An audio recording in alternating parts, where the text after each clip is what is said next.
It's Workforce Weekly Wednesday, and this is your 2-minute number crunch. The June job numbers are out. 2 reports, one from the New York City Office of the Comptroller and the other from the New York City Economic Development Corporation are here. This is representative of labor market data through the end of June 2023. These reports are brief, but sometimes they have a density that requires a deeper analysis. I'm going to spotlight a few hotspots and try to connect some dots for your reference. Top line headlines. New York City added 16,600 private sector jobs in June. That's 99.99% of pre-pandemic employment levels, but year to date, that's only an increase of 28,000 jobs, which is identified as fairly modest growth.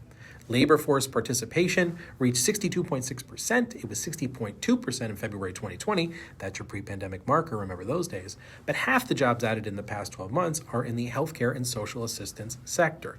What about that sector? Well, according to the Center for New York City Affairs, healthcare and social assistance industries have seen job growth during the pandemic. However, many segments of these industries offer lower wages than other sectors. Let's also talk about where we are then versus now in relation to unemployment.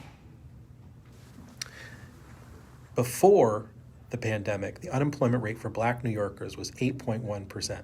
Today, it's 9.9%. Before the pandemic, the unemployment rate for Latinx workers was 5.3%. Now it's 6.6%. And for white New Yorkers, it was 2.7% before the pandemic, and today it's 2.6%. So, in summary, private sector employment is rebounding, public sector employment has not rebounded.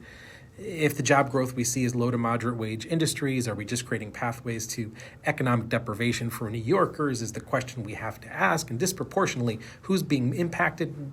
We already know who.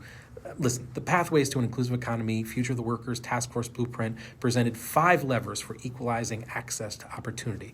This September, you can expect Workforce Weekly will be taking a long look at those levers, how they could work, how they should work, how they will work, and whether or not New Yorkers will benefit.